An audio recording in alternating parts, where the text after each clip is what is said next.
Step push-ups. This push-up variation will allow you to take your push-ups to a whole nother level.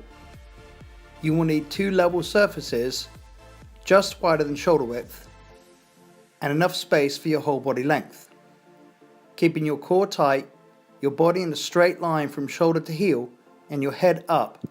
Place your hands on the levels, lower yourself with control into a deep stretch to your chest, and then drive explosively back up.